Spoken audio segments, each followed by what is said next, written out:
दोस्तों, आज पेश है विचित्र कन्यादान। एक और चित्र। विराटनगर के राजा वीरभद्र बहुत ही न्यायप्रिय व धार्मिक व प्रजाशाल राजा थे। एक दिन जब वह अपने अखरोट खेलने के लिए वापस विराटनगर लौट रहे थे, तो नगर की सीमा पर प्रवेश करते हुए उसका सामना एक दुल्हन लेकर लौटती बारात से हुआ।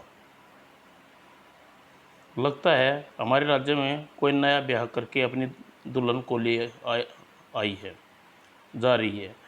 प्रजा के अनुसार हमें कन्या को सुगन अवश्य देना चाहिए। यह सोचकर अपने घोड़े को रोक दिया। हमारे नगर में यह बारात किसके यहाँ आई है? दुल्हे का पिता दौड़ा दौड़ा उनके सामने आया। महाराज, मैं सैदपुर राज्य का निवासी पंडित ब्रह्मदत्त हूँ और अपने बेटे के लिए आपके राज्य में राधा कांत की बेटी मीरा से विवाह ले जा रहा हूँ। इसमें आप आपत्ति कैसी महाराज? यह तो पंडित ब्राह्मण जी, हमारे राज्य में किसी प्रकार कन्या को विवाह होता है तो उसे इस सुगन अवश्य देते हैं। यदि आपको कोई आपत्ति न हो तो हम मीरा को भी सुगंध दे दें। इसमें आपत्ति कैसी महाराज? यह तो बहू मीरा के लिए परम सौभाग्य की बात है। और जब दुल्हन को सुगंध देने के लिए उद्देश्य से वीरभद्र आगे बढ़ा तो डोली का पर्दा हटाया। ओह, अद्भुत अनुपम मीरा, अपार सौंदर्य की स्वामिनी। और फिर मन ही मन न जाने क्या विचार आया, मीरा को सुगंध देने की दिए बगैर ही उसने डोली का पर्दा नीचे डाल दिया और कंधारों को लौटने का आदेश दिया। कंधारों को टोली वापस विराटनगर ले चलो। महाराज, यह आप क्या कह रहे हैं? डोली तो बारात के साथ ही सैदपुर जाएगी। लेकिन वीरभद्र ने बुरी तरह झटक पड़ा। चुप रहे ब्राह्मण, हम जो चाहते हैं वही होगा। मीरा तुम्हारे घर में नहीं अपितु हमारे महल की शोभा बनाने लायक है। उसे अपनी रानी बनाएंगे क्या?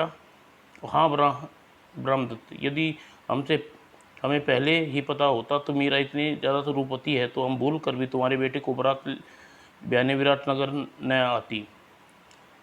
अब भी कुछ नहीं बिगड़ा है, अतः भूल सुधारते हुए हम मीरा को वापिस डोली विराटनगर में ले जा रहा हूँ। यह तो घोर अन्याय है, अनाचार है महाराज। चुप रहे ब्राह्मण देव। ब्रह्मानंद, हमारे आगे अब और ज़्यादा बोला तो अंजाम बुरा होगा। और यह कह वीरभद्र कठारों को डोली उठाने के लिए आदेश दिया। भय से कांपते कठार तुरंत ही डोली अपने कंधों पर उठा ली। लेकिन जैसे ही वे डोली वापस विराटनगर की ओर मुड़े, राजा वीरभद्र, मेरी दुल्हन को डोली से ले जाने से पहले मुझे लाश पे से गुजरना होगा। मूर्ख ब्राह्मण पुत्र, हम तुम्हारी यह इच्छा भी पूरी कर देते हैं। और अगले ही पल, ओह मेरा बेटा! गुस्से में पागल वीरभद्र ने ताबड़तोड़ दुल्हे पर तलवार के कई बार किए, जिससे पलक झपकते ही दुल्हे ने प्राण जाते रहे। यह देख पंडित ब्रह्म बुरी तरह विलाप कर रहा था। बू बू, हाय हाय, मेरी आंखों के मेरे तारा, मेरा कुल दीपक, हाय हाय, क्या हो गया पुत्र? हाय, तू यहाँ का दुल्हा बनने आया था, मौत का ही ब्याह कर ले चला। बू। तभी नीच वीरभद्र, तूने मेरे सुहाग को लूटकर घोर अपराध किया है। तू समझता है मेरा सुहाग लूटकर तू मुझे पालेगा? नहीं, कभी नहीं होने दूंगी, कभी नहीं होने दूंगी। और इसी के साथ मीरा ने के हाथ में थमी तलवार की कटार हवा में लहराई और आह मीरा, ये तुमने क्या किया? आह वीरभद्र, तूने अपने राज्य की बेटी पर बुरी नज़र डालकर तूने अपने बसे बसाए परिवार को उजाड़ लिया है। मैं तुझे श्राप देती हूँ, तेरा परिवार भी इसी तरह उजड़े। आह वीरभद्र, श्राप में मीरा के प्राणों के उड़ गए। तभी रोते बिलखते ब्रह्मानंद एक और श्राप दिया।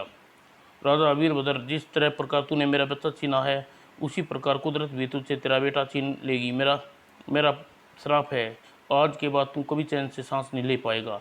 तेरी इतनी हिम्मत मूर्ख ब्राह्मण, तू एक राजा को श्राप दे? बचा सकता हूँ। सैनिकों, इस पूरी बारात को मौत की घाट उतार दो। और अगले ही पल, ओह, कुछ ही देर में सैनिकों ने पूरी बारात को मौत की नींद सुना दिया। पश्चात क्रोध में पश्चात वीरभद्र वैशाल नगर लौट आया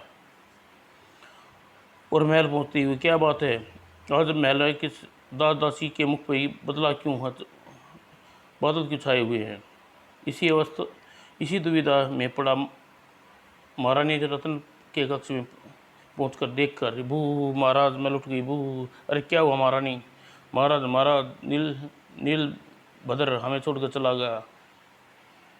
यह तुम क्या कह रही हो महारानी, युवराज नील भद्र हमें छोड़कर कहाँ चला गया, वहीं जहाँ कहीं वापस नहीं आता। महारानी महाराज युवराज आज अपने साथियों के साथ सिरपा नदी में नौका विहार के लिए गया था। जैसे ही नौका विप्रा नदी के बीच में पहुंची, एकाका नदी में शांत जल ऊंची ऊंची लहरें उठने लगी, जिससे नौका उल्ट गई और युवराज के साथी तैरकर नदी के तट पर आ गए। युवराज का कहीं कुछ पता न चला, न जाने कि विप्रा नदी में कहाँ समा गया। ओह, यह तो बहुत अनर्थ हो गया। महाराज हमने आज तक किसी का भी दिल नहीं दुखाया। यह कौन से पाप की सज़ा है जो हमें इकलौते पुत्र को हमको छोड़ लिया। महारानी, पाप तुमसे नहीं मैंने किया है और आज ही अपने राज्य की कन्या पर बुरी दृष्टि डाली, उसके हरे भरे परिवार को उजाड़ दिया, उसकी सज़ा मिल गई। मेरा उसके ससुर का दिया शराब सच हो गया। यह मैंने सपने में भी नहीं सोचा था। विराटनगर के सभी युवराज वीरभद्र के वियोग में दुखी हो गई और युवराज सिरपा नदी में बेहोश हुआ लहरों के थपेड़े खाता हुआ लहरों के साथ साथ बहा चला जा रहा था। न जाने कब तक वह तटों में बेहोश पड़ा रहा। तभी एक नदी में ऊंची लहर उठी और उसे नदी के तट पर पटक दिया। न जाने कब तक बेहोश पड़ा रहा और जब होश आया तो वह अपनी याददाश्त खो चुका था। मैं कौन हूँ, मेरा नाम क्या है, वह उठकर नदी के किनारे चलने लगा और कुछ दूर जाने पर, कौन है यह इस प्रकार क्यों रो रही है। वो रोती हुई स्त्री के पास पहुंचा। माँ, तुम क्यों रो रही हो माँ, मेरे बेटे की चिता है, मेरे इकलौते बेटे त्रिलोक जल रही है, इसी सारे मैं विधवा अपना जीवन काट रही थी। आज यह आसरा भी छूट गया, यह सोचकर रो रही थी। और नीलभद्र ने न जाने क्या सूझी, उसे रोती हुई स्त्री के सामने बैठ गया।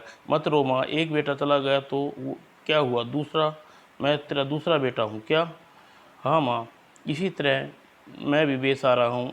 यह नहीं जानता माँ कौन है, मेरा नाम क्या है, मैं कहाँ रहता हूँ। माँ तू भी बेसहारा, मैं भी बेसहारा हुआ, क्यों ना हम दोनों मिलकर एक सहारा बन जाएं। तू ठीक कह रहा है बेटा। और फिर वह स्त्री नीलभद्र को अपने साथ अपने घर ले आई। बेटा, आज से तू त्रिलोक का करूँगी, ठीक है माँ। और विराट नगर का राजा वीरभद्र पुत्र के शोक में डूबा। हाय मेरे, ये अपराध की सज़ा निरपराध युवराज को मिली। युवराज के बिना मैं कैसे जी पाऊँगा। और इसी प्रकार कई सप्ताह बीत गए और पुत्र शोक में राजा वीरभद्र ने दरबार भी जाना छोड़ दिया। राजकाज पूरी तरह ठप हो गया और देख रेख प्रधानमंत्री सब कांत चिंतित हो उठे।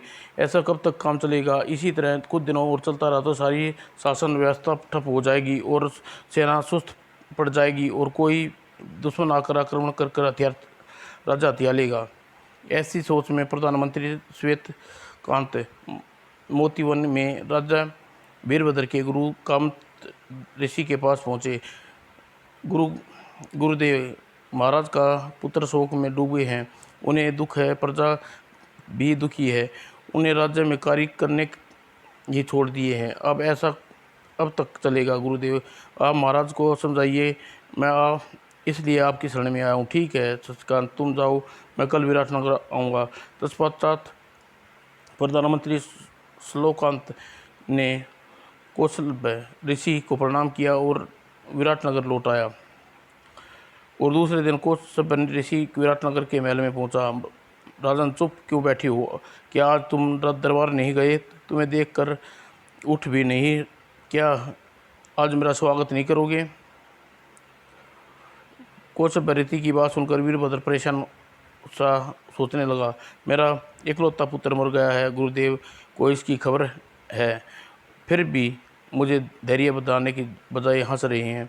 उसे नीच नज़रों से कौशल ऋषि को देखा, उसके चेहरे पर अब भी हंसी थी। यह देख वीरभद्र को मुंह घुमा लिया और वहाँ से उसने कौशल ऋषि को बैठने को भी नहीं कहा।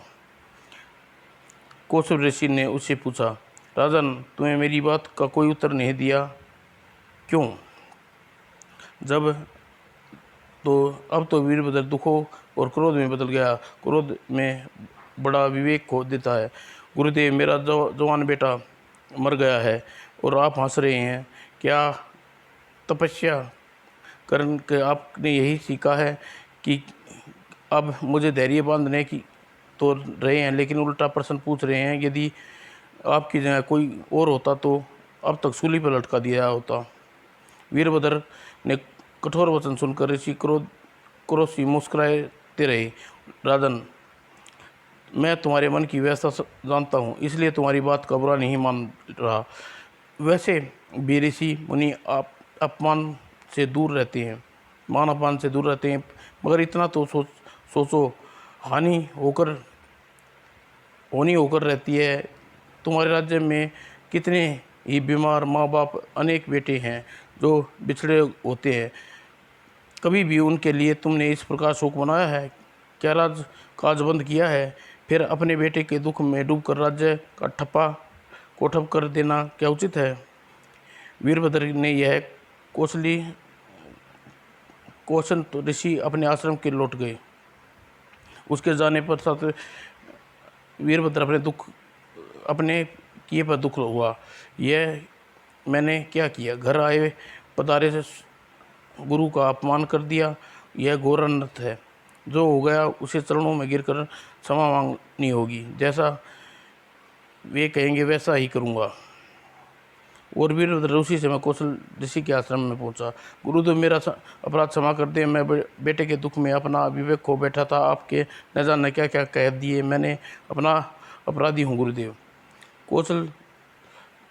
कौशल ऋषि वीरभद्र को उठाया और स्नेह पूर्वक कुछ सिर के हाथ फेरते और बोला, राजन, बेटे के दुख को तुमने अपने कर्तव्य से बड़ा मान लिया था, इसलिए मुझे तुम्हारे वैसा आचरण करना पड़ा। मेरे अपमान का दुख तुम्हें भूल गए। यह अच्छा हुआ। यदि मनुष्यों को भुलाना जाए तो मनुष्य कुछ भी नहीं कर सकता। गुरुदेव, मैं पापी हूँ, मैंने घोर अपराध किया है, और आप बताइए उस अपराध की प्रायश्चित किस प्रकार करूँ? राजन, जिसे राज्य की कन्या कुदृष्टि डालकर तुमने वास्तव में घोर अपराध किया। मीरा और उसके सास ससुर को तुमने श्राप दिए हैं, जिसके फलीभूत होने के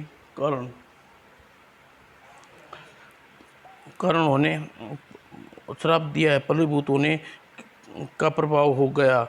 इन श्रापों के तीव्रता से रोकने के लिए तुम्हें इसी समय एक कठोर निर्णय लेना होगा। राजन, मुझे बताइए गुरुदेव, कौन सा निर्णय? राजन को तुमने राजपाट का त्याग कर विशेष जीवन भगवान विष्णु की तपस्या में बिताना होगा। इसी से तुम्हारी रानी युवराज नीलभद्र और राज्य की भलाई होगी। गुरुदेव, तो क्या युवराज नीलभद्र जीवित है? हाँ राजन, युवराज जीवित है। तो गुरुदेव, मुझे जल्दी ही बताइए, युवराज नीलभद्र इस समय कहाँ है? मैं उसकी अपनी आंखों से जीवित देखना चाहता हूँ।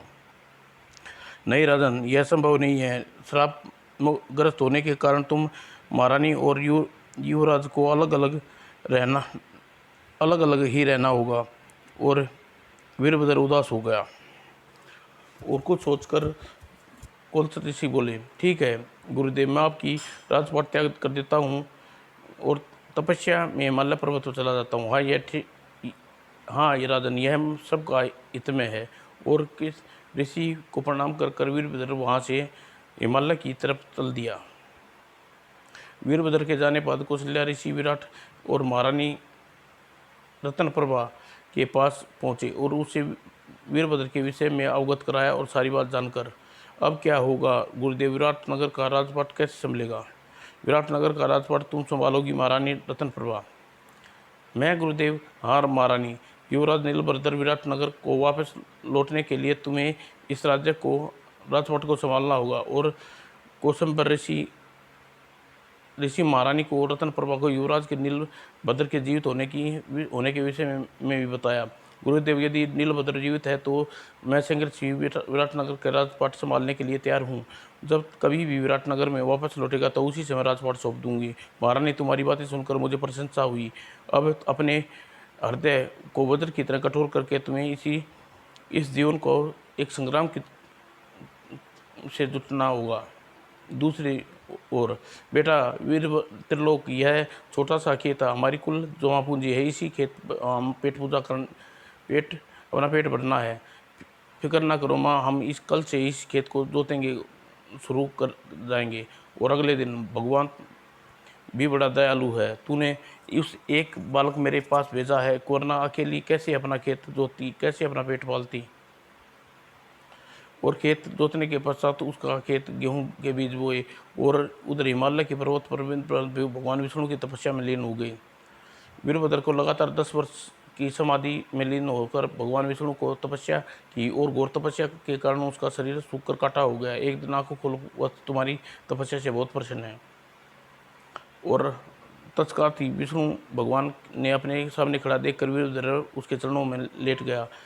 मांगो, क्या वर मांगते हो? भगवान, मुझे आपके दर्शन होते हैं, मुझे सब कुछ मिल गया, फिर भी मैं मेरे मन में अवश्य है।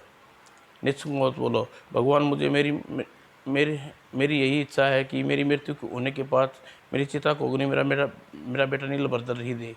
ऐसा ही होगा। अब तुम नगर नगर गांव जाकर ज्ञान का उपचार करो और इसी प्रकार एक दिन अकस्मात तुम्हारे अपने बिछड़े हुए पुत्र तुम्हें मुलाकात होगी। सच भगवान? हाँ सच वत्स, लेकिन यह मुलाकात बड़ी विचित्र होगी। तुम पिता पुत्र मिलने का अवश्य, पर न तो वह तुम्हारा बेटा है और न ही तुम जान पाओगे कि उसके पिता हो, न ही वो तुम्हारा पुत्र पहचान पाएगा। ओह, इस प्रकार निराश मत हो भगत, जैसा मैंने कहा है वैसा ही करो, ऐसा करने से तुम्हारा मुक्ति मिलेगी। कहकर भगवान अंतर्ध्यान हो गए और तत्पश्चात ही वीरभद्र अपने विदर्भ विज्ञान का प्रचार करने के लिए समय हिमालय पर्वत से चल पड़ा। नगर गांव जाकर भगवान के नाम का ज्ञान प्रचार करने में जुट गया। और इधर विराट नगर अपनी महारानी रत्नप्रभा सोच रही थी। नीलभद्र की प्रतीक्षा करते करते 10 वर्ष बीत गए हैं। न जाने अब वह कब विराटनगर वापस लौटेगा। वह लौटने में मैं राजकाज बात से मुक्त हो पाऊंगी। और उधर वीरभद्र युवा सदियों से रह रहा था। वह वीरभद्र रदिया के साथ रह रहा था। देखो माँ, इस बार हमारे खेत में भरपूर मक्का की फसल लहरा रही है। ये सारा दिन तुम खेत में हार्ड तोड़ मेहनत करता है, उसी का फल है बेटा। दूसरी ओर नगर गांव का प्रचार करते करते एक दिन वीरभद्र विशाल नगर में पहुंचा। सुना आपने, विशाल नगर में एक बहुत पहुंचे हुए महाराज आए हैं। जब भी बोलते हैं तो ऐसा लगता है जैसे उसके मुख से ज्ञान की वर्षा हो रही है। तब तो हमें उस महाराज के दर्शन अवश्य करने चाहिए। विशालगढ़ में वीरभद्र ने लोगों को भगवत की कथा सुनवाई और प्रारंभ कर दी। वाह वाह, क्या कथा सुनाने थे महाराज। कथा सुनने पूरा ज्ञान उखेड़ देते हैं। और वीरभद्र की कथा की प्रशंसा रदिका ने भी सुनी। एक दिन वह त्रिलोकी से बोली, बेटा त्रिलोकी, तुम दिन रात हल बैल खेत के पीछे पड़े रहते हो। कभार विशालगढ़ में भी जाया करो। महाराज जी कथा सुनकर आया करो। वे बड़े ज्ञानी महात्मा हैं, उनके सत्संग में थोड़ा बहुत ज्ञान तुम्हें भी मिल गया तो तुम्हारा जन्म सफल हो जाएगा। माँ बात तो तुम्हारी ठीक है, अगर मैं कथा यूं ही सुनी तो मगर कथा यूं ही नहीं तो सुनी जाती। महाराज को दक्षिणा भी तो चढ़ानी होती है। सुना यह नगर के धनवान लोग काफ़ी पैसा चलाते हैं। तू भी महाराज को इन ज्ञान देते हैं, फिर गुरु को दक्षिणा दिए बिना तो ज्ञान फलता ही नहीं। अरे ये महाराज जी बड़े सन्यासी हैं। सुना है धन को छू तक नहीं है, दक्षिणा को भूख नहीं है। और फिर नगर में दूसरे लोगों भी तो हैं जो कथा सुनने जाते हैं, फिर तुम क्या वे सभी दक्षिणा लेकर जाते होंगे?